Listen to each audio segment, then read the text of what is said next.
Yes, guys, welcome back to SFeatleyTV, and we're here for the Liver Awareness Show, your usual show every week, every Tuesday. How are you, Matt?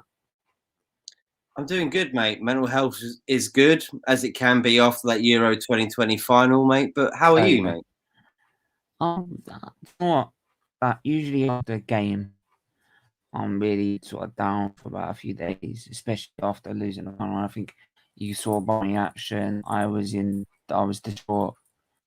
As distraught as Saka was. And it was just a number of things, but I think, but then I cheered up a bit towards the end of the stream, and after the last couple of days, there's been certain things that have been happening, and I feel really happy. I feel really nice and positive and happy. It's good. It's not about Arsenal, then, I guess. It's not about Arsenal. Other things, just other things that are going on in life, just like that's good. Health's improving. Yeah.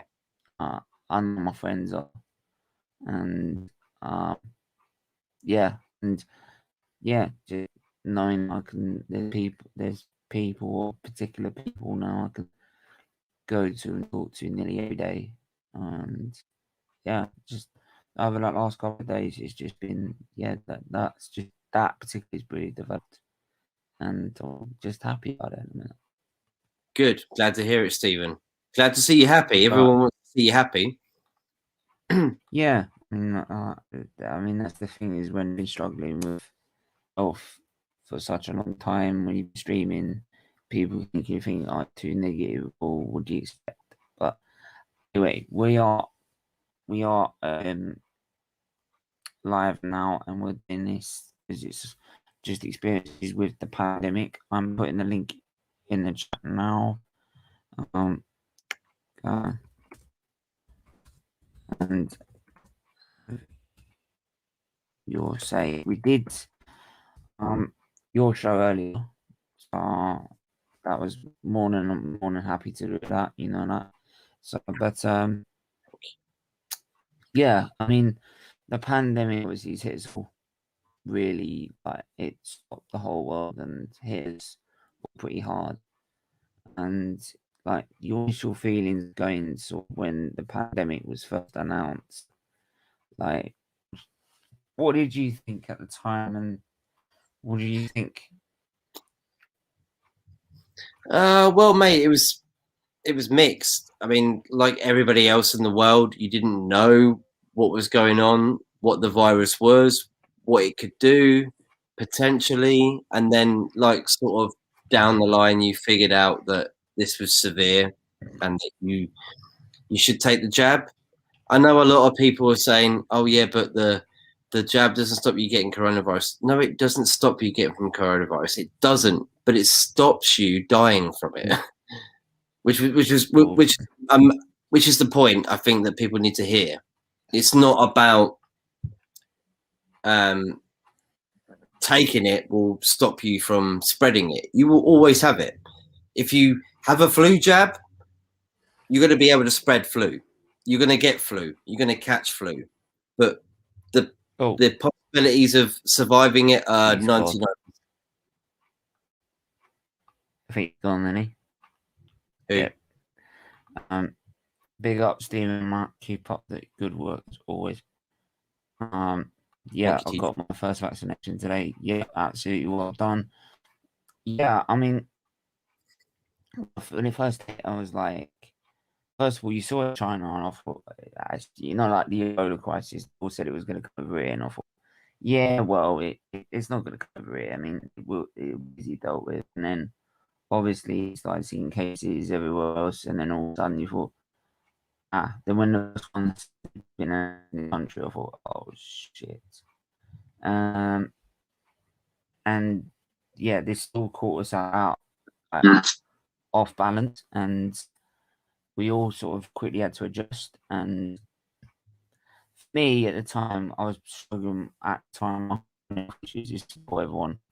I came online, anything like that, and I was struggling with my issues at home and with my health, as it was. So being stuck indoors all day and then only going to the hospital every week, which was even then like nerve-wracking. Yeah. Stephen, are you frozen right now? Am I frozen? If I am, I'm gonna go. I think so. Your voice is coming out. I can hear everything you're saying, but I just think you might be frozen. Yeah, you are. Is that better? Better? Is that better? Yes. Yes. Yeah. It's because I had switched my hotspot because the internet just decides to die at some point and then come back on. Your I've camera got froze. Jordan here. But yeah, anyway, so like I was saying is what was I saying? Yeah, like I said, is when the first pandemic hit, because I was going to a hospital, even going to hospital, I was like, wow, I'll take it. Even if we thought that was taking a big risk, but lucky that there was a building that we were going to that was out of the way, so it was like, okay, it was a yeah. I thought we'd manage it, and as the obviously it went on.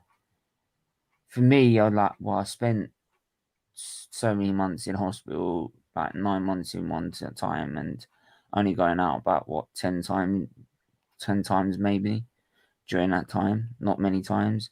So being stuck indoors, I was like 3 months stuck indoors. Well, I've done that, strapped to a bed and not allowed to move. So like staying indoors, there's not really too much of a fuss. But then obviously it does wind down eventually, even the strongest people.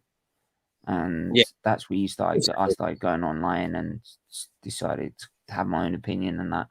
Because I already had the channel here, but I just stopped it because I wasn't well. And it just sort of, yeah, I might as well do something. Like, and that was after the first lockdown. So, but even then, you still like was in fear of this pandemic, especially as my mom went to shopping as well. She's my carer, she's my advocate. I was worried about what happens if my mom brings it back, because we knew if it gets in this, we thought if it got in the house, I'm gonna get it. If I get it, I'm dead. So it was always that worry that if like my mom could easily get it if she went out and got the shopping or anything like that. So, Jordan, how are you, mate? Good. Just listen to Yeah, you guys. yeah. I mean, what? How did you feel when the pandemic first hit? Um, not, I was feeling anything. Again? Say that again. No, it never happened. It never happened where I am. Right in Barbados, it never happened. Yeah, They really got because it's an island. You're small, yeah, a small island. You don't necessarily get loads of people coming in and out like England, America, and the rest of Europe and Asia as well. So it would be a bit different, Stephen, for people on islands as but they small as. did have a lockdown or anything like that? Did you have a lockdown? Like, did you have to lock down or have restrictions? I have to stay inside. I only go on the road if I'm going to go somewhere. Yeah, so like, So it how has. did that? Yeah, so it has. So obviously, it has impacted at some point. So what we're asking is, how did you feel initially when those sort of restrictions came into place? Mm, Um, let me feel weaky. In my chest there. So yeah, I Mm. understand. Yeah, I understand that. I mean, it's difficult, especially like if people have been most of their life out and about, socializing, like going out on mates on a regular basis, and this, that, and the other. Then being told you can't see your friends, you can't see your family, you've got to stick to your own household, and like you've got to stay in your own little bubble, and you've got to stay indoors and stuff. It's going to drive people mad. It's obviously, and especially Especially there, mate, right? With all the palm trees, the golden sand. You know, yeah, surely Jordan, it must have been. Jordan's like, I mean, yeah, I mean, it must have been like really gutting, like with all the like the palm trees and everything like that, to be able to not go out and. So, but yeah, I mean, Matt,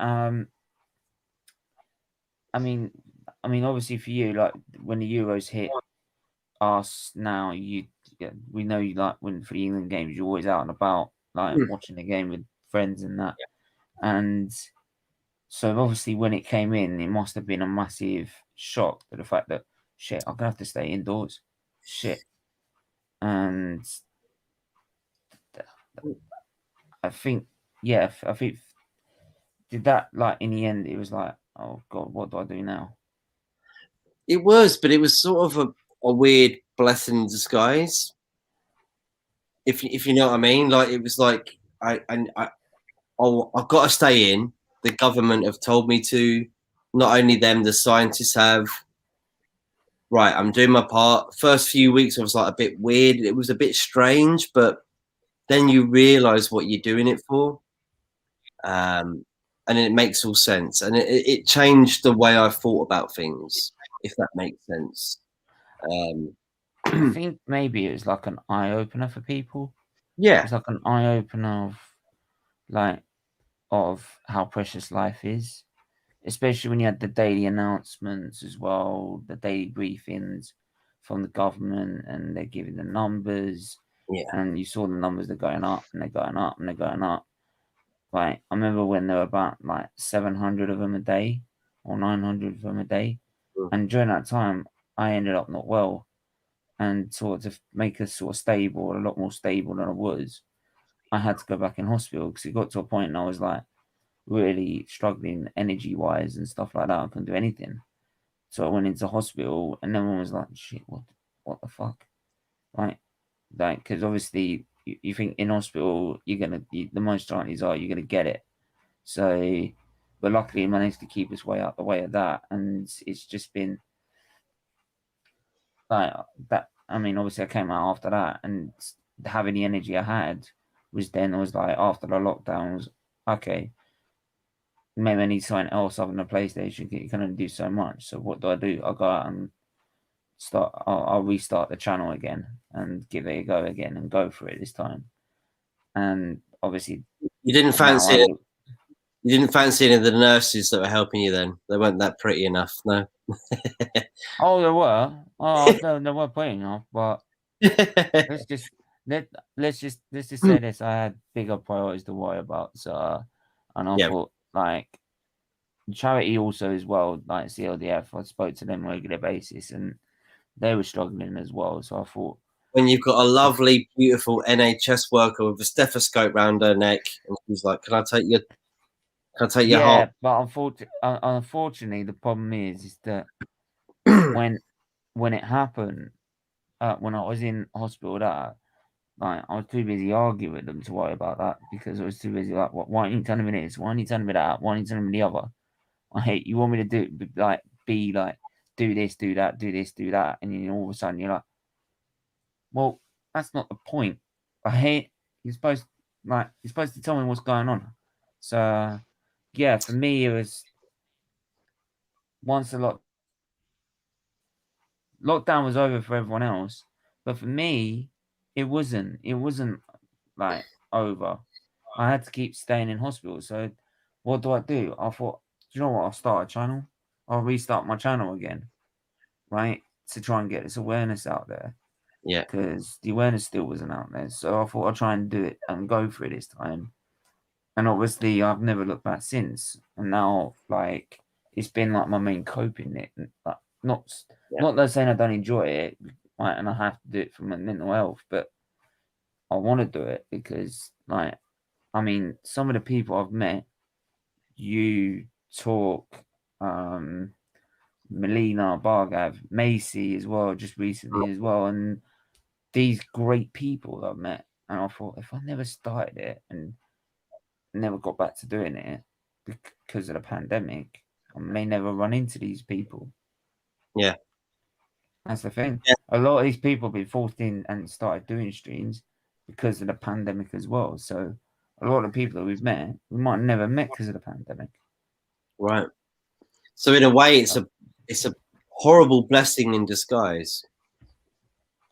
In a sense, but and again, it doesn't mean that if there's another way of doing it, I wouldn't really want it so that like it like I didn't want to get cut off from the world, so we have to go online for the sake of people losing their lives that on a daily basis. I mean, like that's the worst thing to think of. It's just and I think that was just another way of like coping, is that we need people to talk to.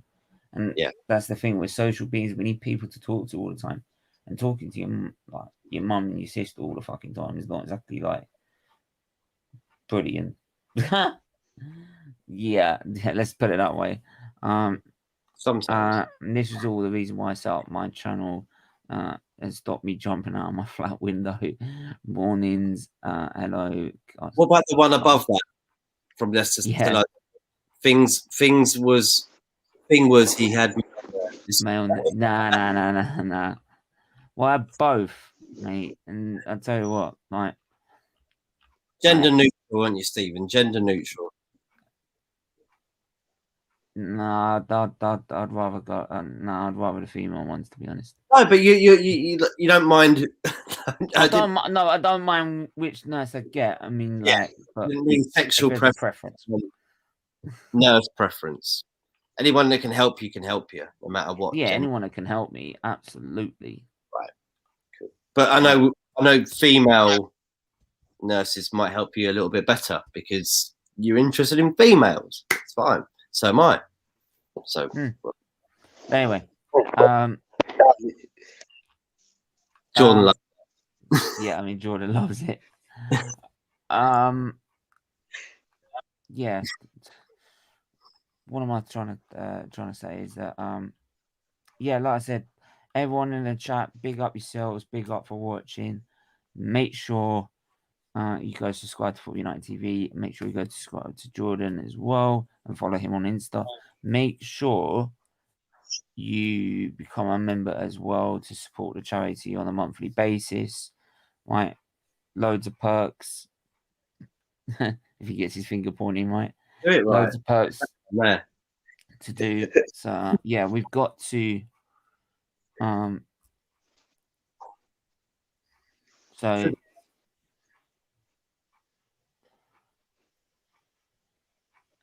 Yeah. Oh, really? Oh, that's one. We've got one for now, and we're really happy with the one new signing we have. We will work with the players we have, try to make them. If that means we're not buying anyone else, I'm gonna jump out of the fucking window. I will jump out the fucking window. I might as well just fucking give up. Yeah, just quickly on that, Stephen. I think Arsenal need proven players, and I don't hear any names that are proven. I'm sorry. Get the board out. Get the board out. That's it for me. No. Yeah, get the board out, get the owners out, get everything out, do it, man. Good stream. Leave it. My brother dropped the cooking on the ground today because the electricity was cut off. I got no idea what's that got to do with what we're talking about. But he dropped the cooking on the ground, and because of the electricity was cut off. I don't know if you had that, Stephen. I had it. Oh, so, did you have it? No, I didn't have it. I had it. Yeah. So basically, I think what he's saying is that their food, and then because of the electricity cut off, they couldn't eat their food for the night, which is a loss. If you got to eat to survive. Yeah, of course. I mean, just go bankrupt. Yeah, might as well. Yeah. I mean, this is where, like, I mean, what do you say with the pandemic is the, like, itself, I mean, like, we're coming towards the end, hopefully, of what is the lockdowns. I mean, how do you sum it up in general of what the government's done with this whole thing? And I don't want to make it too political, but just briefly how they think it's gone.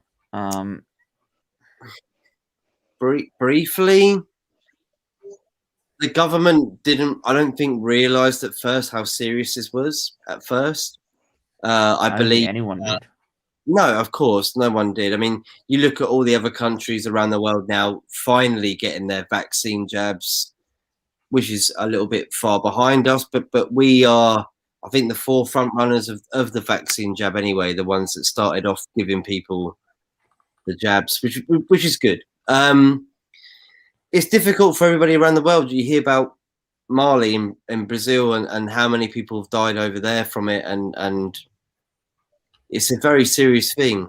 I think the world will be a better place once the majority of people have had their vaccines. I know there's a lot of people out there still decline it, and you're within your right to do that. You really are. I mean, it's freedom of choice, but it does stop you from dying. And we've all had jabs before. So anybody that is scared of having a jab and goes, oh, I don't know what's in it, remember, you've already had jabs that you haven't even asked about. So don't worry, don't panic, take it, do the right thing, get everybody back on a normal path where we can travel, we can go to games, we can do everything we want to do, and we can save lives. Everything, right, Jordan? Right, Steve? I think that's right. Yeah, absolutely. I feel for me is that there've been mistakes.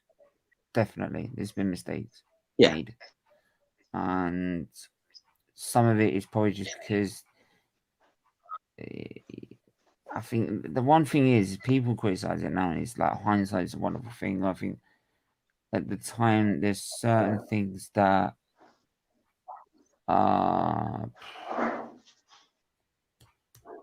there's certain things that they've done wrong, and there's certain things like they have got right. Like, I say, for example, the vaccine program, as you said, we're miles ahead of any other country in Europe, and in the world. And you can see other countries like with Germany and Italy. I think for once, I think the one thing for certain is that we have done a lot better, say, compared to other countries. We made mistakes. Don't get me wrong. We've done better though, because if you look at Italy, for example, before it really hit us bad, they couldn't cope. Their hospitals couldn't cope at all. That's what people seem to forget. And the lockdown restrictions they put in place in the end did save the NHS from being the same. And saved a lot. I was in, because I was in that hospital for a week, and you could see they were understaffed on the ward. They were understaffed, and there was one time I went to infusion, and we were having, this is during the vaccine program as well.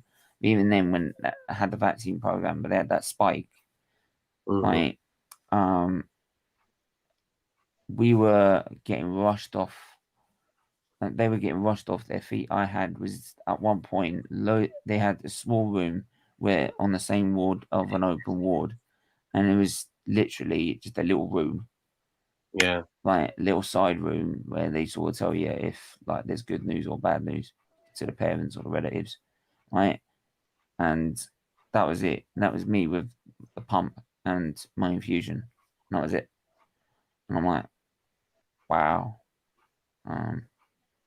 It is what it is, mate. I mean, my one of my best friends, shout out Dylan Hedge in California. He's a nurse. He said my daily routine started off as I started off this job was looking after people. Then during this coronavirus, every time he went into work, he was zipping up body bags every day, about 50 a day, as a job. Zipping up people die, they're dead, but he's just zipping them up in a body bag. That was his job. zip up these bags, and you get sort of then horrible. like it's horrible, but then some people get so like Well, mate, these people couldn't even used to it. hands. You know, like when a soldier's been in the army so much that they don't sort of feel physical or like mental impact of that. And I remember when I was 16, I was in a hospital, and when they closed the doors in the ITU, you know what that meant. That you know in the ITU, that you knew they were carrying someone through who has passed away, and you got sort of like used to it in a sense, like, and you didn't really feel the physical or mental impact of it. But in America, bro, they were just putting them in the ground without anyone being there.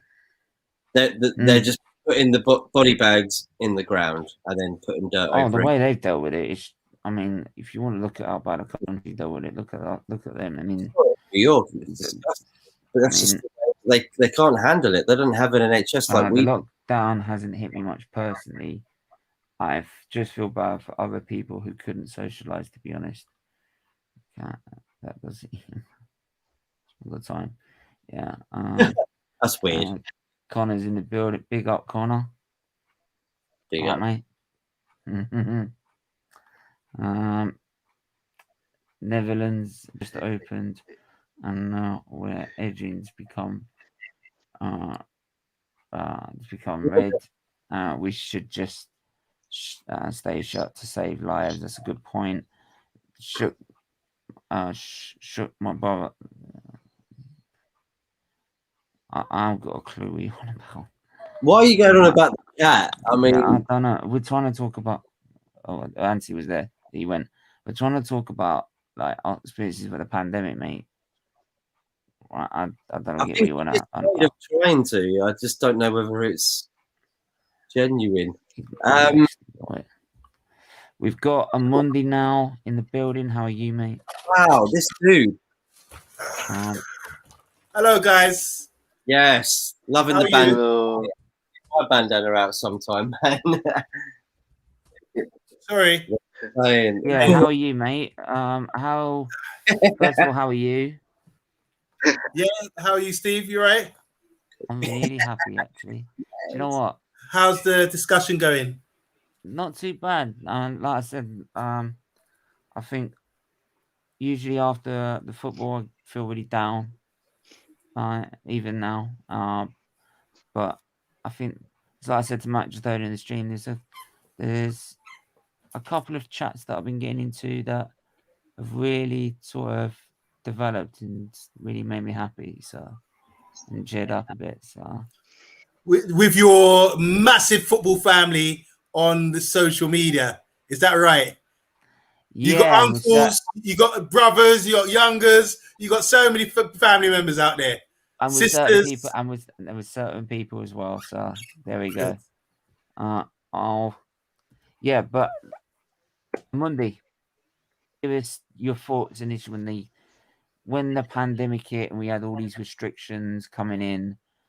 Your thoughts, like mentally, how did you think you were going to cope? Because it was going to be, obviously, it's had a massive impact mentally on all of us. I don't know if I want to talk about this because there's a lot of issues. I don't agree. I don't believe in it. This is my thing. I've never believed in it. I think this is my opinion. I'm not going to go into it. It's not the right platform to discuss that. I'll just answer your question about how it's affected the world and how it's affected me personally. So, for example, I've the worst thing that's really I'm cool now. I'm fine now. But the worst thing, my dad's had cancer for the last 5 years. I've been his sort of main carer for the last 5 years or so. And my dad's used to be a heavyweight boxer. Fought guy that fought Richard Dunn, that fought Muhammad Ali. You know, big guy, powerful guy. You know, strong and everything else. And to see him deteriorate like that was really quite difficult. And so what happened with the COVID? Once the COVID set in, because I was aware, I used to do all his appointments, all his medication, everything else. Once the COVID set in, that really hit hard because suddenly his care completely went from there to there. And in the space of a few months, he passed away. And so me thinking, and like, so for example, you're not being allowed to go to the hospitals, not being able to do all this. I don't buy all that. I know a lot about stuff which things. So me and my family, I've never worn a mask, never done anything like that. Me and my family were going to hospitals, in intensive care wards, everything else. When you're supposed to, in the prime time last year when it was supposed to be locked down, and we didn't care because we were able to legally tell them, no, you're actually wrong. We can do this, you know. So for my thing, I've lost my father. I think he could still be here now if he still had the care levels up to the pre-COVID standard. So that's a huge loss in my life, you know. But I'm cool. I don't suffer as in depression or anything like that. I think it's been a wonderful experience. Sometimes, when I say wonderful experience, I think we all going to face these issues, everything else. So it's how you take them. You have to be strong. I've got a foundation, I believe, in God. I'm not trying to promote anything, but that for me, that's what helps me all the way. I'm always positive. I do have, sometimes you get worn down by the pressure, so I just manage that. I try to eat healthy. I try to avoid certain news. I think it's very negative. I don't have a TV. I don't really watch TV. And another positive thing is getting involved in this sort of platform here with you guys. You know, this sort of interaction has been fantastic, and I think it's helped a lot of people to really sort of be able to socialize. These are healthy things we need to do. That sort of stimulation to talk, even if we're not talking about ourselves. We're talking with other people, like-minded people, about things we like to talk about. We can't go to the pub. We can't socialize. So this has been really good for me. And also, I was since I was really young, I've been smoking cannabis a lot. And I had something happen to me really bad about 5-6 years ago with the police and just racism and just really bad things which happened all at one time in a really small period of time. And I made me smoke a lot more. And with the job I do as well, I'm kind of like a social worker, do a lot of things. So it's really demanding. I used to come home and just smoke, just get high. And I wouldn't be able to do this kind of thing if I was still smoking. So since my dad passed away, I've just quit smoking just like that. Don't smoke anymore. I'm saving a lot of money. And I feel as positive as I've ever felt in my life to be sort of drug-free and that kind of thing. So you have to take the positives out of it. I think it's been a terrible experience for a lot of people. I've seen a lot of people. There's been so much people losing their lives, but there's also been an awakening, I think, with a lot of people with wisdom, because I always say the government is the word government means Latin for mind, and I keep repeating this. They govern your minds. So things like this, not only do people die, but people get depressed. People feel suppressed. They can't go out. There's no sunlight. You can't go out. You can't socialize. People were willing to not see their family members or see them from a window. All these things are killing the natural human things that we do. Do you understand what I'm saying? So I'm not surprised. I've seen so many people. Imagine where I work, for example, we've had to carry on with these COVID rules. So all these people, I've managed like over 100 people, and it's been stuck in their accommodation and not being able to go anywhere. And these people have got issues already, got long-term. We only take high risk, medium to high risk people, you know, homeless and mental health and things like that. So imagine the struggles that they've been going through. So I think someone will be made accountable for this when they realize how much of a hoax and how much of a lie a lot of this stuff has been, in my opinion. And not just my opinion, what I know. Belief is something you can accept. Belief is something when you accept something is true without providing evidence. But I know by the evidence is there. If people really dig it out, they'll see it for themselves. So it's been a dreadful experiment on people. But I think they're allowed to get away with it because people have lost their wisdom and they've got too much faith in one source, which I call the warden or the government, the people that govern your mind. And you've been let down badly, you know, for this to happen. So hopefully something good will come out of this. There are a lot of people will be a lot more wiser, and there's a lot of people more riding bikes, jogging, getting out there. This generation don't seem to smoke as much anymore. People are looking at their health.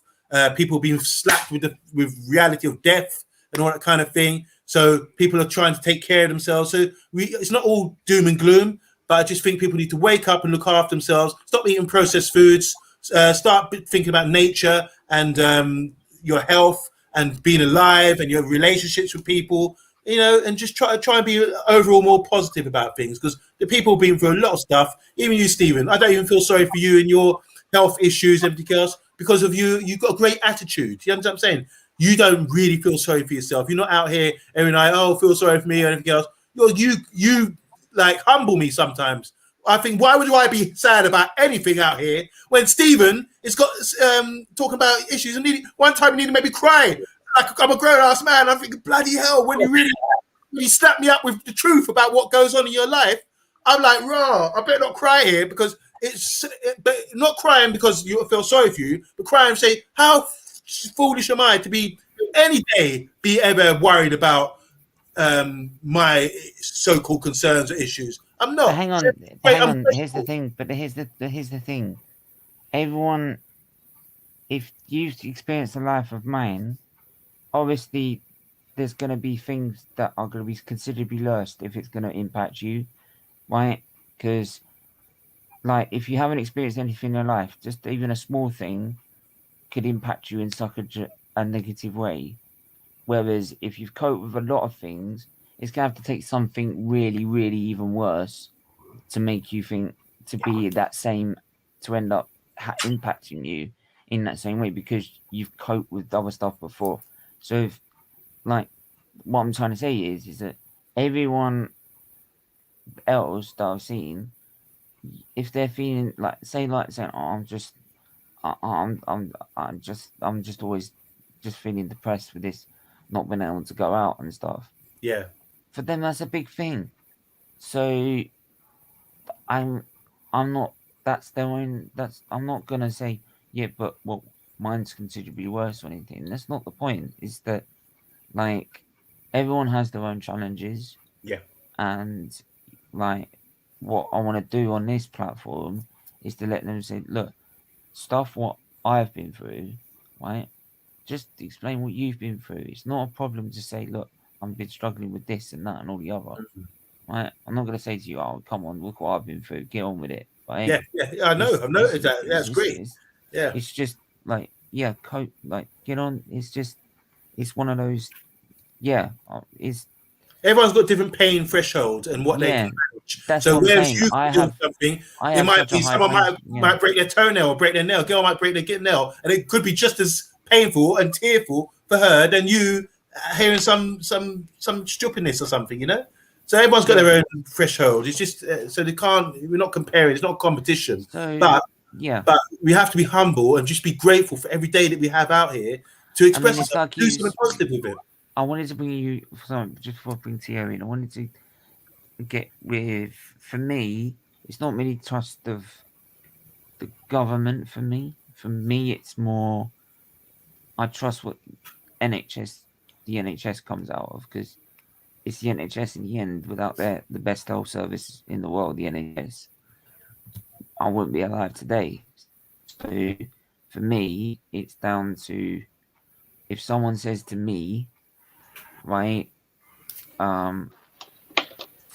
if someone like says to me from the NHS, says that I need to take this, I need to take that, same as they've done with, I need to take immunosuppression drugs to stay alive, I need to take this to stay alive, I need to do this to stay alive, then of course I'm going to be sitting here and saying this, down, all the other. I'm going to sit there, I'm going to do it. I'm going to bring Maisie in as well. Hey. How are you? Not too bad. How are you? I'm not too bad. Nippon, how are you, mate? I'm good. How are you? Sure. I'm really, really good. But yeah, I'll start with Tiho first, because he was just in just earlier. Tiho, give us, how have you been feeling, like, how coping with this pandemic? I mean, yeah, it hasn't affected me too much personally, because, to be honest, I'm an inside person. I've always been an inside person. I don't go outside much. But, you know, so yeah, it hasn't affected me personally much, but I just feel for the other people. I just don't want anyone to die. I have a lot of close relatives who are very sick and who would die if they had the virus, and I'm scared for them. I was scared for them, but now that the vaccinations are coming in, You don't mind me? Are you Dutch? Mm. If you don't mind me I asking. am. Yeah, I am. I could tell by your accent. I was like, you're either South African or Dutch. Same thing. Maisie, obviously welcome back as usual. Yeah, first of all, I've heard you've been arguing as usual, like, with certain people. But Wait, who have you been arguing with? It's it's something I have to do on a day-to-day basis. Let's just. But anyway, yeah. Please tell me if this is untrue, Maisie. Isn't arguing like a norm in Northern England? Bank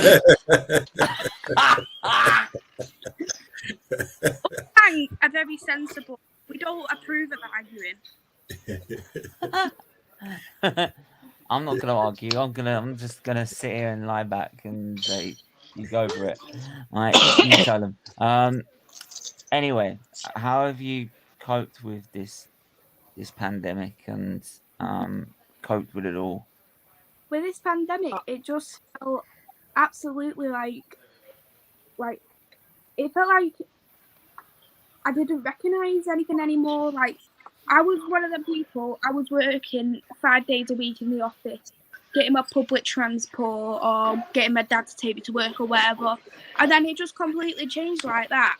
Even before lockdown came, I started to get scared because I was thinking, wow, this coronavirus, it's just getting absolutely terrible. And I was one of them type of people where, like, I'd go like for desserts with my friends after work, or I'd go to the pub to have a drink on a Friday afternoon. Do you get what I mean? I was one of them type of people after like a day's work, and I was too scared to do that. I was just coming home from work thinking, I do not want this to catch me at all. I was hand sanitizing my places to the point where my hands were red raw because I felt like I needed to keep cleaning myself to make sure I wasn't going to catch it. My desk at work, I was spraying it 5-6 times a day because I thought people's germs are around. I don't want people's germs.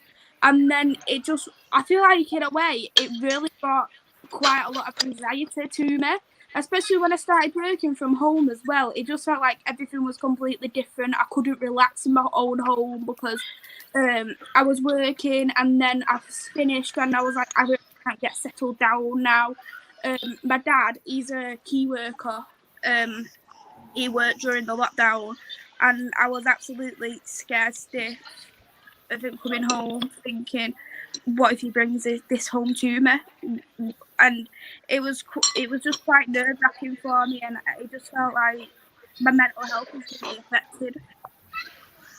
Yeah, I expressed just earlier about the same because my mum's my carer and my advocate for when I'm not well, maybe especially my advocate because when I'm incapacitated and I can't think straight.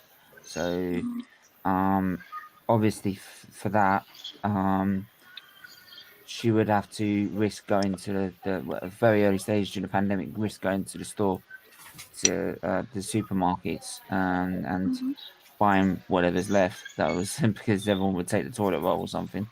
I'll blame you for that one. Nothing to do with me, that one. But you know what? It got to that point, yeah. I once stored up a toilet roll. I had to store up some bloody kitchen rolls, and it just actually killed me wiping me bum.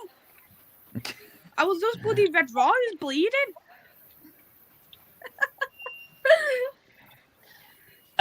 No comment. No comments needed. No comments needed. But like I was saying, it's just obviously I was struggling, and I was seeing the same thing. Is like, why don't you bring this home and brings it in the house? I'm screwed. So, but I think even when I went into hospital for a week for getting himself better, and they kept me out of the way of that, and they've kept me out of the way ever since. And it's just I've always been that indoor person anyway, because obviously being in hospital, in and out of hospital, I can yo. So I'm like, yeah, it's cool for me. So Sorry, don't mind me. I'm having my dinner. No You problem. okay, Keith, no worries, mate. Go for it. Don't you Yeah. worry. I've got myself here a vodka and diet lemonade. Oh, You're- she's gone you're for tonight. Sure. I'm tucking It's not green. into. It's water. I'm tucking into an Indian. Your drink is the colour of Nipun's shirt. That's what I like. How could you Ching, ruin ching. that? How? Hang on. Why have you used diet? Yeah.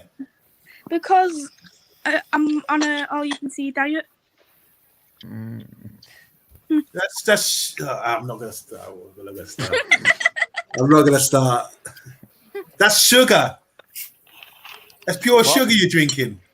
Nah, it's Yeah, diet but I Coke. need It's got to no lose sugar in some it. calories somewhere. Of course, it's got sugar in it. I need to lose some calories somewhere, and It if I could, have be, diet, it could be worse. It could be the normal stuff. exactly. It could have been pure vodka, but I was watering it down. But like, you get the experience of Mother Russia.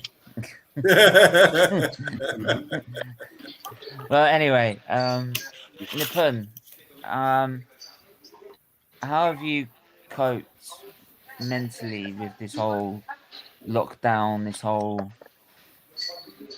pandemic? If he's there, he's gone blank. You there, Nipun? Yeah, I'm here. I'm here. Yeah, how have you coped mentally with this whole pandemic and this whole like being in lockdown, out of lockdown, this, that, and all the other? Glass of water. Someone slide him a Coke like Ronaldo. Yeah. Sit down, Have you have ever a had Coke any and a smile. chili? Have you ever had any chili? Yeah. I get what you mean. It goes like right up your nose sometimes. Mm. But It yeah, does. I'll be honest with you. Lockdown took the joy out of everything. It just sucked the joy out of me. Mm. Yeah, of course. I mean, you said already, like, you wanted to. You're that person that likes to travel and that. So obviously, when the pandemic hit, knowing not to be able to travel and that must have hit you quite hard, didn't it? Yeah. Yeah. So Hey, it hit me hard too. Last year I was like, I need to travel to a new destination, a new country every year.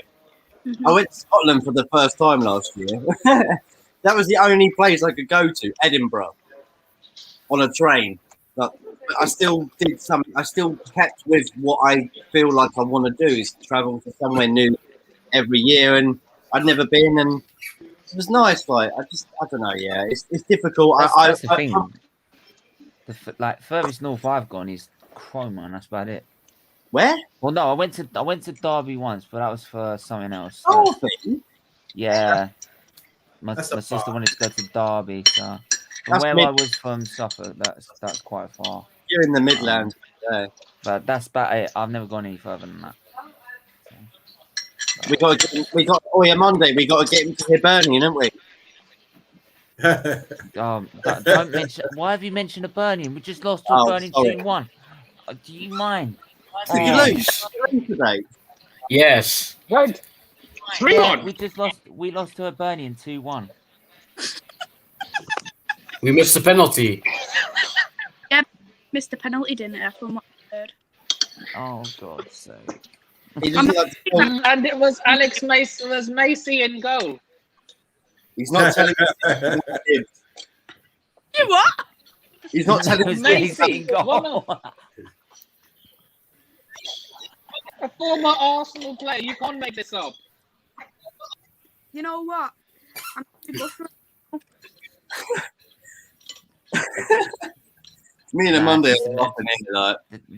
Macy's already trying to spread a conspiracy about me being a Man United fan. He is. He's a secret Man United fan. I said I make exceptions for certain people. Right? This does not mean I'm a Man United fan. You didn't I make don't know where that. you're getting this from. Not You didn't make Macy. that. Matt You didn't Macy. Yeah. Matt Macy used to play for. Well, I don't know if he ever got a game. Oh, Matt Macy. Oh, that's 3 who you're games, on yeah. about. Oh, that's okay then. At least you weren't talking about me because I wouldn't have downgraded. That's for sure. I'm not called Danny Welbeck. Yeah, but then, to be honest, you did. Hang on. You said Maisie that to loves him, the and then what did he Arsenal do? slander, does she? Yeah. Hold on. You said I will that, and then slander what did he do Chelsea in the tonight. FA Cup? Don't worry. What did he do in the FA Cup? Oh God, we deserve all the slander we get sometimes for being At Old arrogant Trafford? and cocky. Who beat your invincible record? Man Oh, United. yeah, I did that one. Yeah. Sorry, Stephen. Yeah. Who is the guy in goal today, man, that made that big mess up? Probably Matt Ryan. Okonkwo. No. Yeah. That's who is that? Who is it? Arthur Okonkwo, yeah. Yeah. Did you see He's 19. Did you see the flop he made? I haven't seen the flop he made. I don't know if Yeah, he missed the ball completely. Did you want to share it? How can I share it? I'll share on my what? Oh no.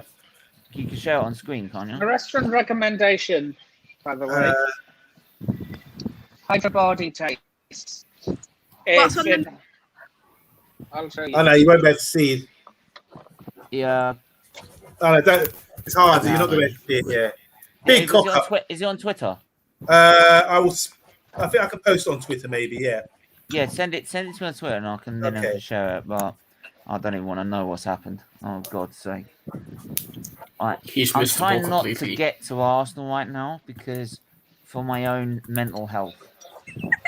Could you imagine? I've had a pandemic and Arsenal to cope with. This is like, you know what I mean? Like, it hurts too much. Play left back as well, and that's probably why. I'd say a pandemic isn't anything to worry about. Still, friendly or not friendly, it's unacceptable to lose to Hibernian. And you had a good team out, a decent team. William, I've got it here. I think your board need a vaccine of like some sort of inspiration, maybe. I think we need to get the virus on, and even more. Like, I think they need a box and a jab. No, for what if this what they've said what they've said is true about our transfers, then I'm worried. Can I say, Stephen? I think you're. Oh, there you go. Oh my days! Are you mad? Yeah. Are you mad? Yeah, but Cedric played it really badly too. Where's your goalkeeper? Oh, Brian Leno's not there. Why is he not getting it? That's horrific. That is horrific. Look, he's not. He's missed. Only Arsenal. Turn that off. Turn that off. I think Martinez is looking at that with his going, hey. Proper American trophy. Oh, I've got to pick up the members as usual. Talkman you, King Tony. That's Macy, Melina, Bargav, and I always forget a lot. I always forget one. It's so bad of me. I need to bring it up actually. But yeah, I mean, is there something particularly? I'll start with everyone individually. What particularly, Matt, have you learned from the pandemic? I agree with Amonde. It's not necessarily believe what the media are saying. Don't necessarily believe what the government is saying. Take your own approach. Read, research. Not just one thing and take it in as truth. Research everything and then come up with your own conclusion about what you think is going on. That's the only way of freedom. Yeah, Macy. What's the one thing you probably learned biggest from this whole pandemic? What I felt like really helped me is like trying to deal with the pandemic my own way. Like if I was going out, wear a mask where I want to wear a mask where I felt more safe, going to places with more open space, just somewhere what makes me feel better. If I was staying indoors, for instance, during a lockdown, keep my mind occupied. What I was doing online courses, getting myself some more like qualifications in certain areas just to keep my mind off stuff, so my brain was occupied and it felt like I was learning something. I felt like with my brain being occupied quite a lot, it really helped me in terms of dealing with the pandemic itself. Napoleon, what's the one thing you've learned from this whole pandemic? Not to take anything for granted. Yeah, I've got very well said. Very well said. Say, Stephen, if you're a Man City fan, you don't have to worry about social distancing at their stadiums because you don't have a lot of fans there anyway. Free tickets away free. Yeah.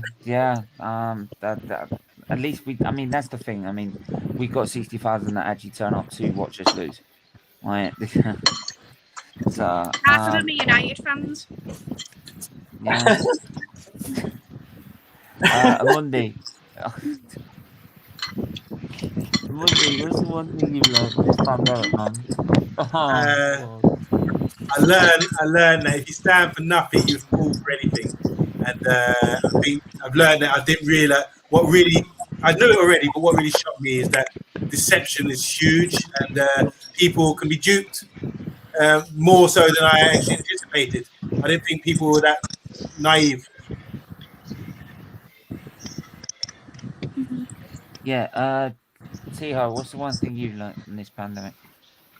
That you have to appreciate everything you can get at your life. You have to appreciate family. Yeah, I think that's the thing. Is like for me, it's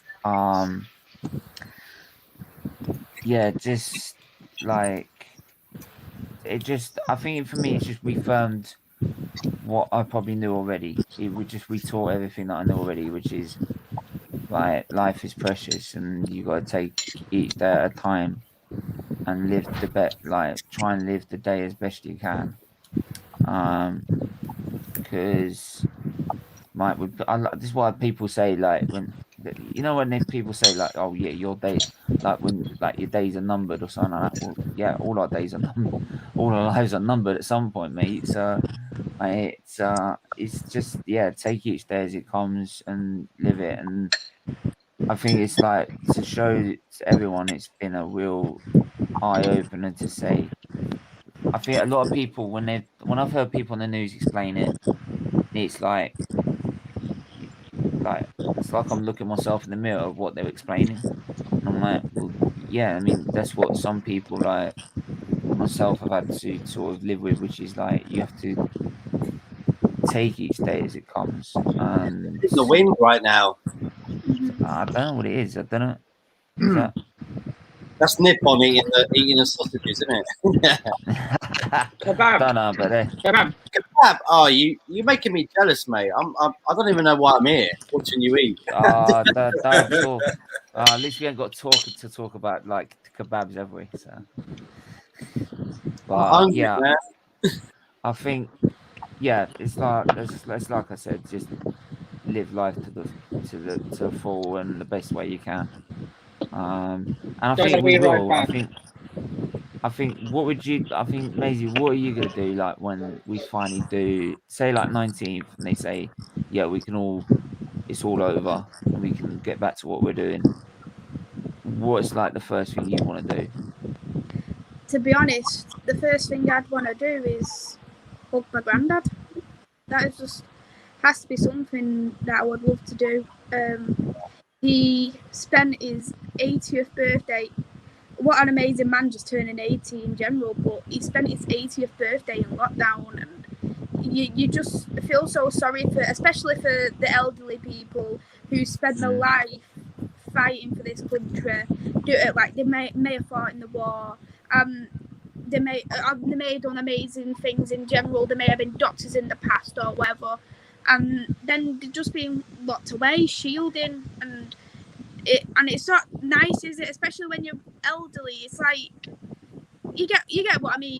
You want to spend every single moment possible with your family, and I feel like that's one of the biggest downfalls for me in terms of lockdown is that I haven't seen my granddad as much as I would love to, and honestly, I can't wait to get that opportunity just to spend a bit more time with him, because one thing I would have loved is to watch the Euros with him as well. That would have been another thing, and Yeah. I would have wanted to take him to the United game for his 80th as well. That would have been another thing I would have liked to do. And it's just like memories like that, you can't ever replace them, can you really? And they're just lost in a moment. Yeah, I think I hear that, because I remember the 2018 World Cup. My father, who, if you heard his voice, you'd find it in me very often. Let's put it that way. But not as bad as probably what he was. But yeah, I mean, he spent the last months of his life, like terminally ill in hospital, and we ended up watching. Sorry, we ended up watching the semi-final of the Euros. No, World Cup. Yeah. So we were spending the 2018 World Cup, and I was going up watching him in hospital, like to go and watch it, and I'd bring food, snacks in and stuff, and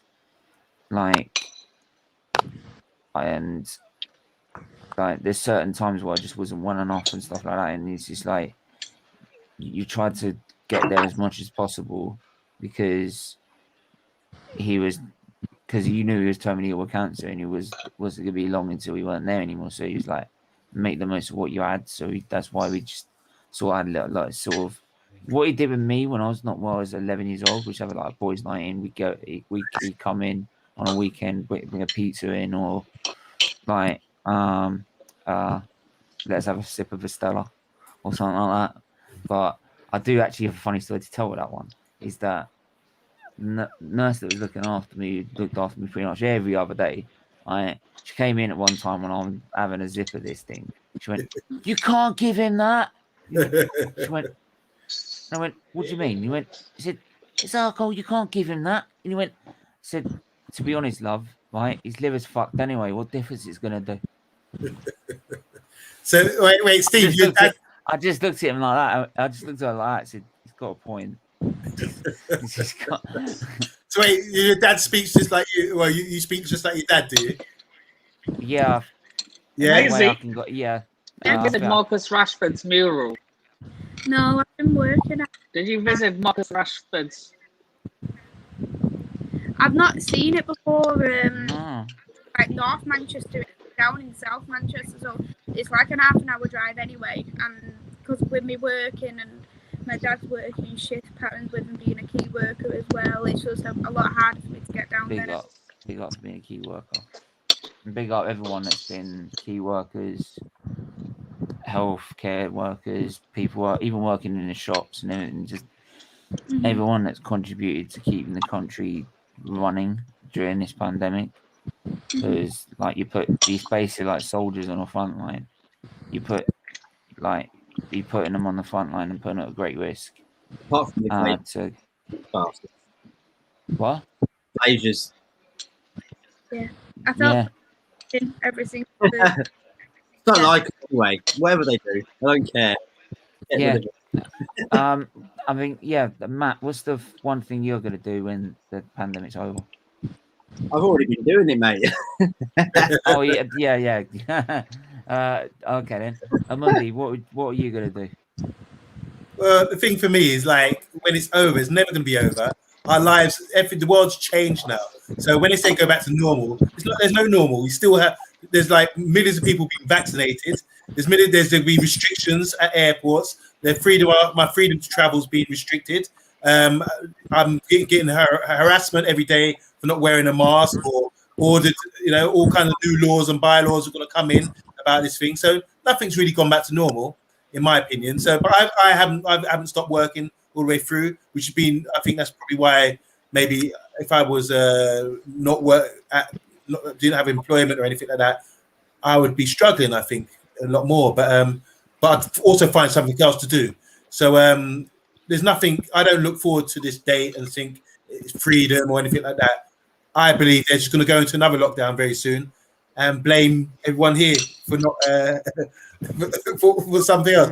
Look how they already look how they're already producing these new strains. Everything else, they can create anything they want to do, and say when the flu season comes around when it's after summer, they might say, "Oh, we're going back into a lockdown because something else." You just don't know. So I don't wouldn't think so. I think you don't. I would say I'm looking at the opposite. Whoa! Let Mundi finish. Yeah. So what I would say is, my mindset's always been the same. I'm not. There's going to be no change for me come this so-called date, 21st or whatever, when things apparently go back to normal, because it's not normal. The world is completely different to what it was before. It'll never be the same. Yeah. I will just say. You just have to live with the virus. Look, I think I would just have to say is that, look, the it's gonna be there. It's like the flu. It's always gonna be there. I think, right? The coronavirus is always gonna be there. Right? It's like this with the jabs. It's not the fact that it can't stop you getting it. It just stops you dying from it. And you've seen that with cases. People have gone to hospital now. There's been a rise in people going to hospital. But there's been a rise. No, there hasn't been a rise of people dying going to hospital. So you have, for me, like I said, it's like what I just said earlier. Play it day by day at the minute, and I think the first thing is the government needs to at least try and see what they're gonna do with like Freedom Day.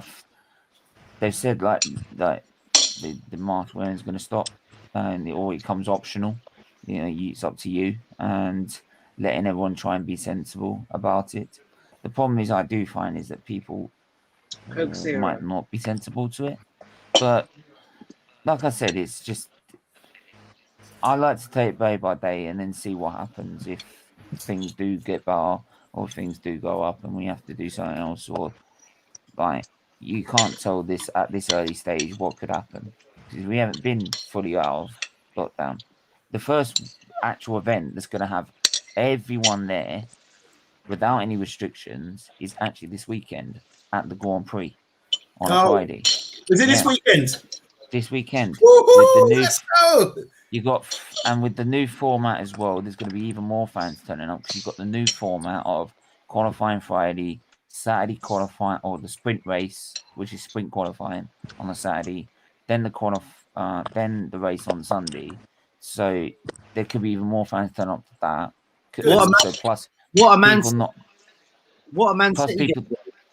Yeah, but hang on. Plus, yeah, I know, but they're not going to be there. So, but plus, obviously, with the people that have missed out last season, there's going to be even more people there. I mean, the last time I went there as well, and it was a record 351,000 people over a weekend, 141,000 people on race day. So imagine what it's going to do with the sprint race as well. So yeah, it'd be nice to see what it plays. What? I love this Nikon. But anyway, like I said, it's just. I mean, I think 2019 was the crowd was absolutely amazing. It was brilliant to be there. Getting all the experience package, sitting next to Hamilton's car and everything like that. Right, with the paddock club and everything. It was really. You're getting a VIP package there. Well, yeah, it was an experience. It was a F1 experiences package, and you got to be on the podium. And that's how I met. I had David Croft come on the channel, but that's how I met him originally. Okay. And that's how I managed to got talking to him on Insta, which is the F1 commentator. So, yeah, obviously it's just walking off the grid, taking pictures. I swear he supports West Ham. No, everyone. I swear he supports West Ham United. Yeah, he does. But with the championship, taking pictures of the championship trophy, doing a questionnaire with Lando Norris. It was brilliant that day. So, sorry, Steve. There's a picture of you when you're really young with Lewis Hamilton. Where was that taken? 2012. That was British Grand Prix. Oh, 2012. Okay. McLaren. You look really young there, man. I was only 18. So. Oh wow. Okay. But you could tell my face wasn't white because my face was quite full up in the face because back then I had the same problem, but it was far worse. So I was filling up with edema on my face. All I can see is I was teeth. lying down. All I can see is teeth, like skinny, like so happy. Of course. But Pirate smile. Anyway, T-Ho, what are you planning to do when it's all over? Or they say it's over? Yeah, me and my brother have been planning on going to London since before the pandemic, but then it broke out, so we couldn't go, obviously. So probably going to London, yeah. I live in London. Yeah, you better come and say hello, Teacher. Come and say hello. Yeah, Hi, Joe. I'm only 2 hours away. You Hi, can hit us Joe. up. Ticho. Ticho, sorry. Sorry. Doesn't matter. If Holland and England ever face each other in a major tournament, would you? No. Can we do a preview together? No. Sure, man. Don't do Ticho. Don't hurt me. I mean, No, I know. It just hurts me knowing that you're going to talk about England versus Holland. Oh, no. This. I was asking Ticho. I know. We don't know it's happening yet. No, I know, but I'm just asking if it ever happens. Yeah, sure, I'm up for it, yeah. Yeah, sure. 2059, it's going to happen. Don't worry. Yeah. Tico, do you know Sven as well? Yeah. He's Dutch, isn't he? Sven's great. Yeah. Sven's great. Nice to meet you, Tico, man. Yeah. Same for Nipun, you. what are you planning to do, like, once the pandemic's over? Well, they say it's over. Who, me? Look, man. No, Nipun. COVID is going to be with us forever. Well, it's yeah. going to be with us forever. But when it's just that the vaccines are going to get stronger. They'll develop stronger vaccines, and it's like the flu jab. The flu jab will always be there. When the restrictions are over. They've got the booster jab in September. I think that's for people though. That's for the vulnerable people and the elderly people. The booster jab. It's just like the flu jab. It's just like the flu jab. I have to. But the vaccine doesn't stop you getting COVID, though. No, it just stops you from going worse, like being like So dying from it or whatever. I got my double vaccination already. It stops you from dying from it. Do you know what's in the vaccine? Do I know what's in it? Yeah. I read the leaflets, but I can't remember. I don't know what. Maybe ask them what's in it. Have I asked them? No. No. I'm just saying. Maybe next time you're with a nurse or doctor, ask them what's in it. They're legally obliged to tell you what they're giving you. Yeah. Yeah, when I had mine, I was over the limit. I couldn't drive. We have the NHS coming to our workplace administering the jabs and all this, and like I would never take a vaccine. Never. You'd have to kill me first. And I asked the nurse, "Oh yeah, just curious. Okay. What's in it?" Okay. And she, okay. Hello. Well, let him finish first. If it's like you're planning on going on a holiday. Listen. The first thing they ask you is, have you taken the vaccine? Wait, and they say, they say, you know what? Sorry. Don't go. You're not going on holiday. You're not I won't go on holiday then. This is my view. I think people have to do their own research into it. I will never take the vaccine. It's got gene altering stuff in there, which has got nothing to do with what we do. What you're saying. So if you look at the ingredients, even the nurse who's administered stuff, she said yes to gene altering something. I forget what she said. Thing. So you have to be really careful what you're taking out there. If it's not stopping you getting COVID, why would you take it? I'm not saying to anybody here, but I'm just saying, why would you take something we don't know the ingredients and something they can invent? There's no vaccine. There's a flu vaccine. People still get the flu. The only thing the same family as the flu. It's apparently this thing. Yeah, we're being told something. So I'd rather wait, sit back, and decide. I'd look after myself. The only thing is like I could quite easily say that about my immune suppression drugs. I don't know what's in my immune suppression drugs, but if I don't take them, I'm dead. So it's just, but that's the thing. Is like if I don't know what's my heparin injections, I don't know what's in my heparin injections, but if I don't take that, I will clot in my artery and my liver will die. I think that's like completely different. I think I'm talking about yeah, but it is kind of the same thing because No, because that's stopping right. me. That jab is stopping me from dying. I'm on this kind of you're right. Yeah, but Matt, but it's also saying like if I don't take the jab, flu jab every year, I can get the flu and be serious. Yours is not a new thing, whereas coronavirus, sorry, is a new thing. We don't. Sorry, I'm agreeing with Monday here on a scale. Is the fact that with yours, Stephen, there's been a lot of research. I'm not disagreeing. I'm just saying it's just that I'm just finding it and like a comparison to it. I think that's why people are weary about taking it because there isn't been a lot of research with the coronavirus. Because everyone's in such a rush to try and get back to normality. I agree with Monday. Like, if you want to take your time to think about what it is and if it is working, that's fair play. Like, I'm with that. Sorry. One thing. So let me just give you an example. This is from the government website. I don't know if you can see this.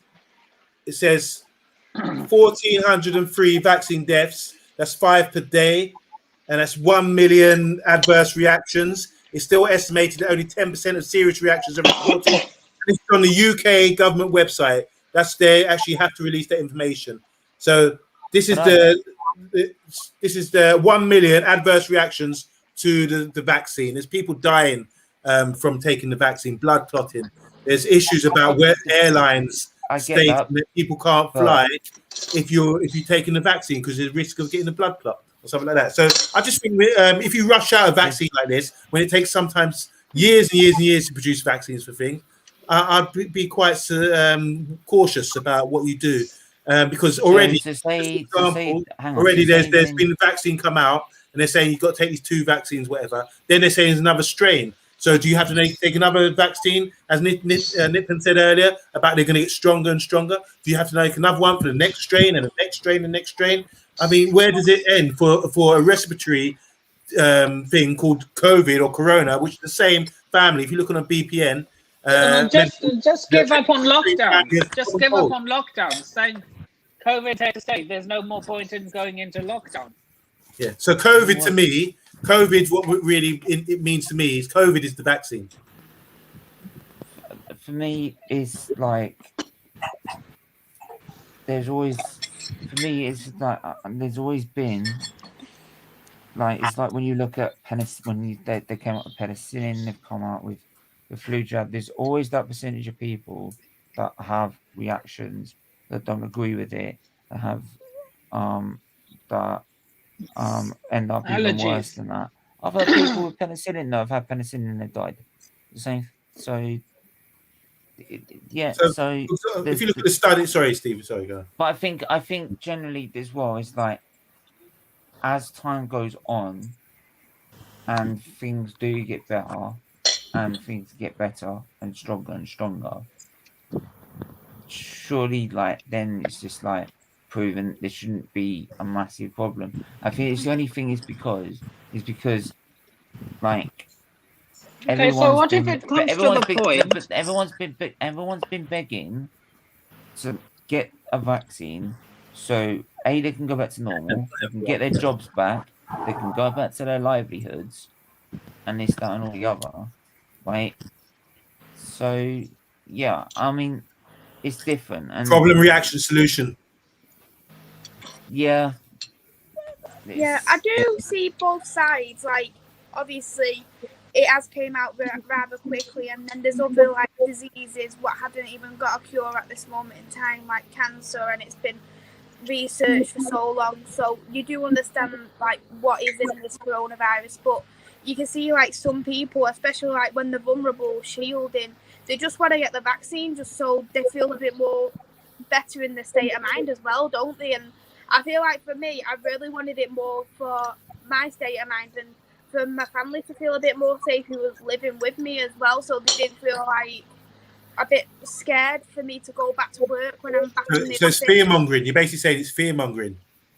Well, yeah, you know, like how the gas chambers, like for the Holocaust, they were going, you're going to have showers, we're going to a shower. Yay, finally, we're going to have showers. That's different. There's not been that into that. You have to, kind of, because it's that. No, I don't. No, Matt, I don't want to. No, leave that out. I just think, what I'm saying, I'm not here to say anything. I'm just saying, sometimes you have to be able to talk about things. You can't just take information from one source and say this is incorrect, because you look at Western weapons of mass destruction, for example. We were told having this debate from the same source. Yeah, it's good to have a discussion about it. So sometimes I think, well, if the government talk about weapons of mass destruction, you can go to war based on something which turns out to be a lie, and then who gains? Who's gaining from this? It's who's profiting from all this? And millions of people in Iraq died because of that. So no one was made accountable. You still got Tony Blair today dictating to us about things going on in the world. Do you understand what I'm saying? There's no accountability. So I think sometimes you have to be wise and you just trust in. We can't always put our trust in man or put our trust in governments, because they sometimes they're not always going to get it right.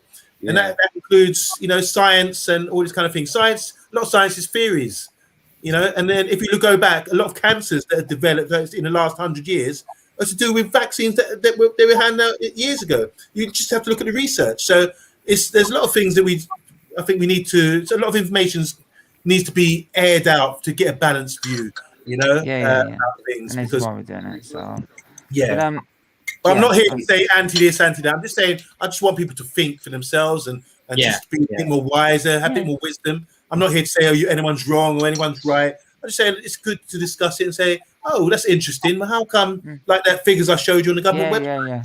Yeah, definitely. There's adverse direction to things. That's the whole point. That's the whole point of this. Otherwise, there's no point running the channel. So both views at the end of the day, and it's good to know why this person wants the vaccine and why this person doesn't. It's just good to get everybody's views. Yeah, you got to hear it. Otherwise, you're denying other people of how they feel, and then there's no point in even talking about anything if you only want to hear one thing, is it? Yeah. What would you do if they say, like they just come to you, like they force you down and just, what, you're not going anywhere, you're taking it, like they force it into you.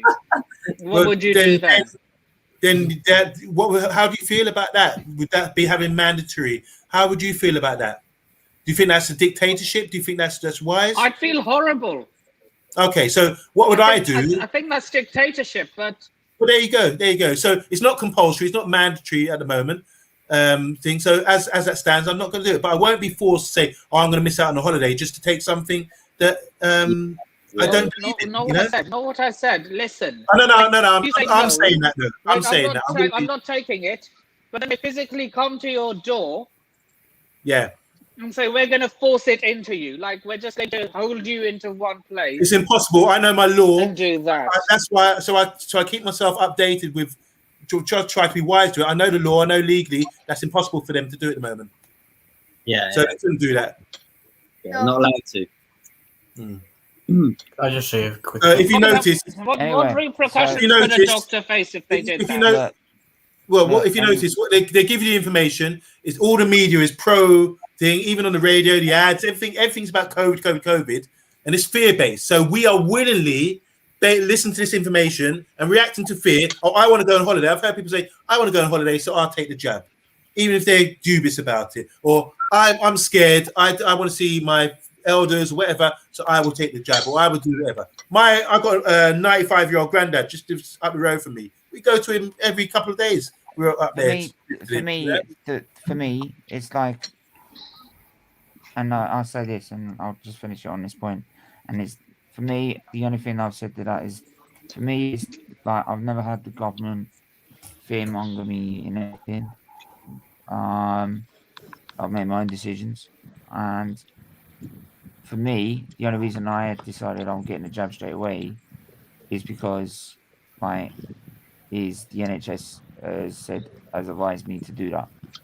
So if the NHS, who's kept me alive for 26 years, has advised me to go and get this jab, right? Same as to get the flu jab every year, same as to take my immunosuppression drugs, my heparin, to go for surgery or do this, do that. I'm gonna go do that. I'm not gonna not believe them, because why would I not believe someone who's I've had to trust them with my life for pretty much from birth. So, also, you know your health conditions really well. You've argued with them about your condition when you've been feeling low, what they need to do, because you know better than anyone else, you know. So as well, I understand you do trust the National Health Service and everything else, but you've also been arguing with them about your condition and what you know more than them sometimes about what you do. You get a new doctor on board or someone who you haven't been working with, and you have to advise them about what your treatments are a lot of the time.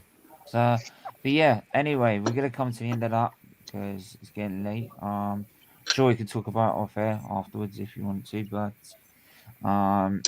it's hopefully it all works out. But yeah, we're back next week with this, next Tuesday with another topic. But we're back also tomorrow. Half the press show, I believe it's going to be about. It will be about something. I'll think it off the top of my head tonight. But and then I'll let Talk know right at the last minute. But yeah, and then 8 o'clock. I think we've got. What have we got at 8 o'clock? I don't know what we got at 8 o'clock. I'm losing my mind. F1 preview. No, it's not that one. It's not that one. Not yet. Arsenal versus tomorrow. No.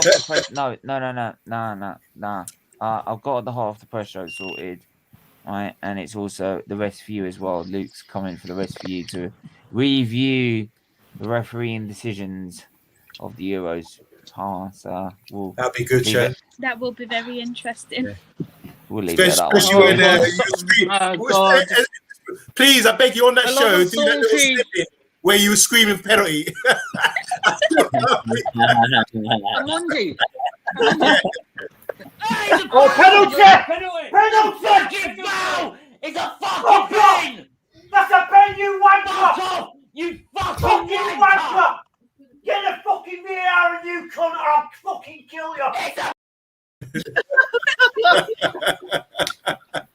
Classic! Brits abroad, Brits abroad. Yes. Monday. Yeah. Who did you support in the Euros? I was following England. Okay. Yeah. Look. But nip him. I support football. Here's a question that will trigger a few people.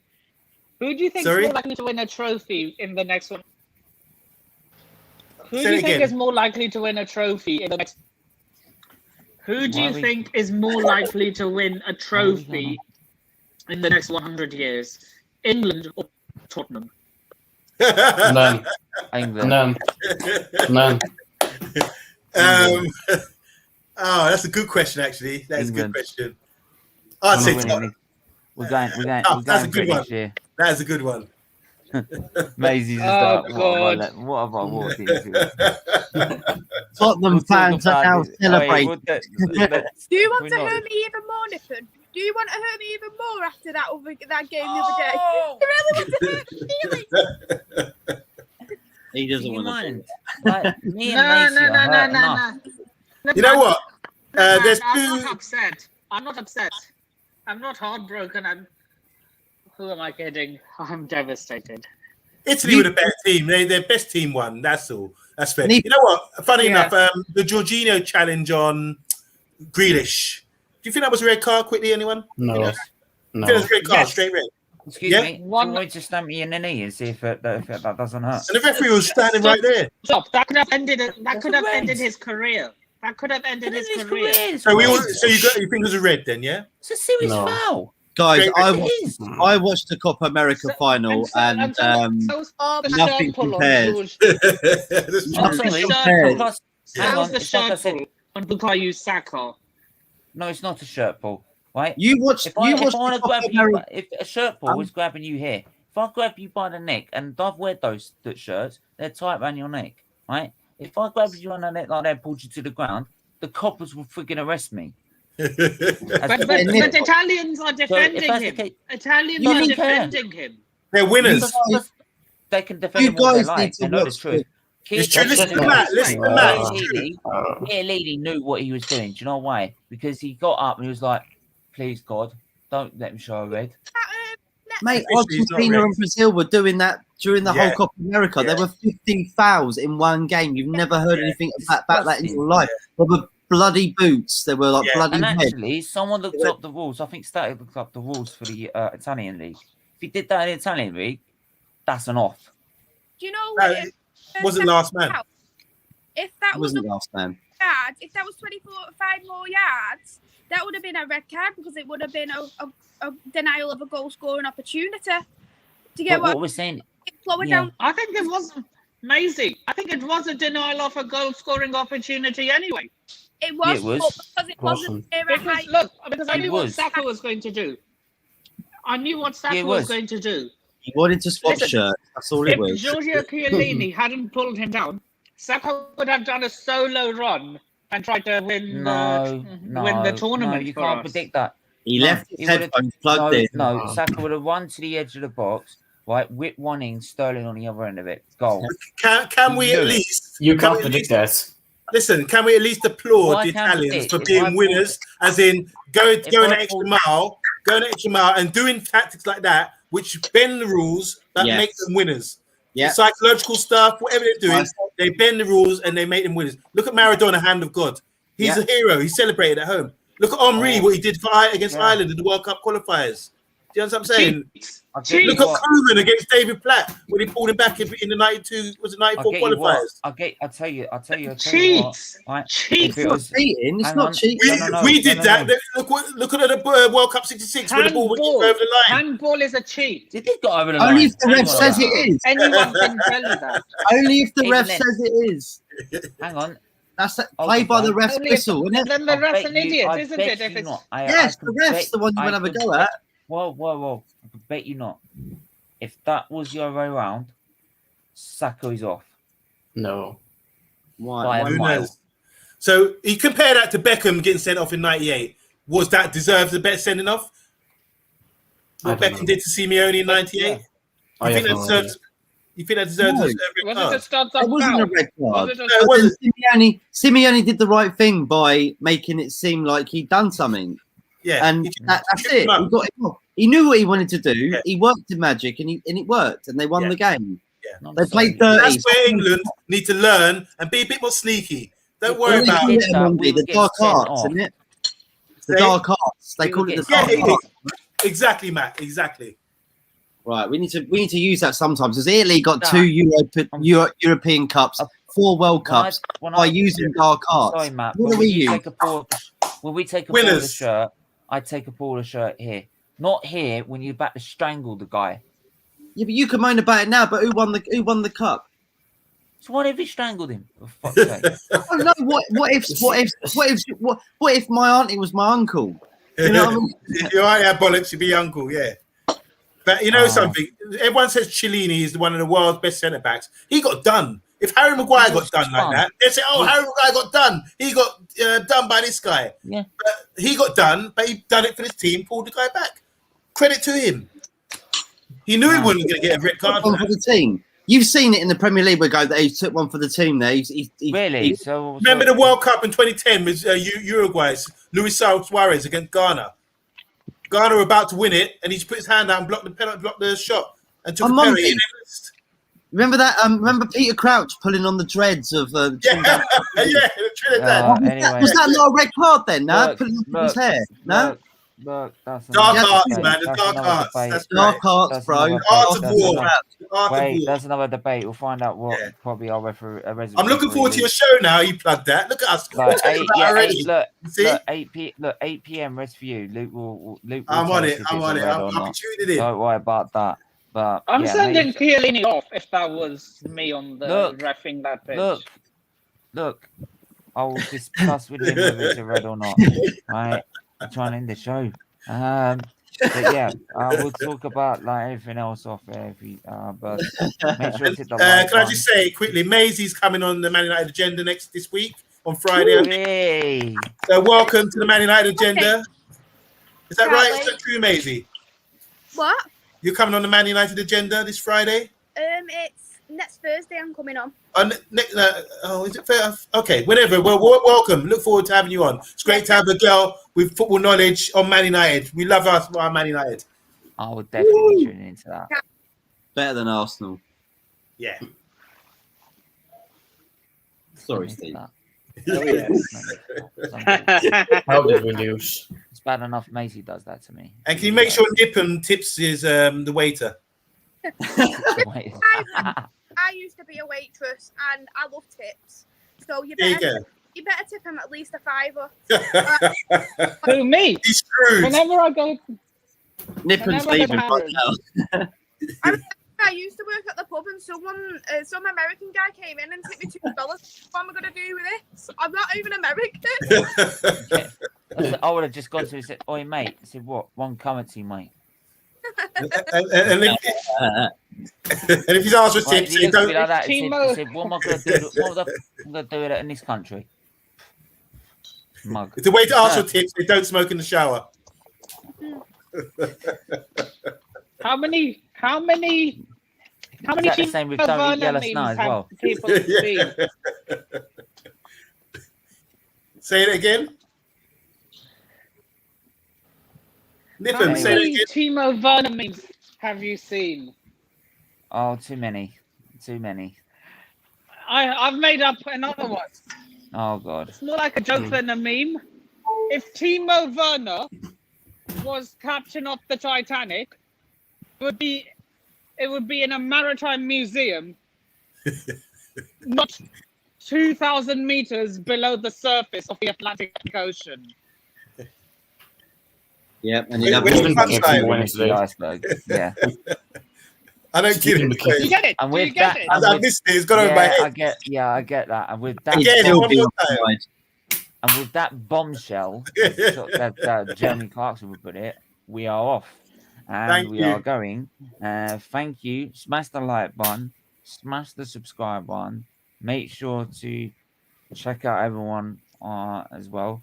And yeah, we're back tomorrow. So take care. So Thank you. Bye.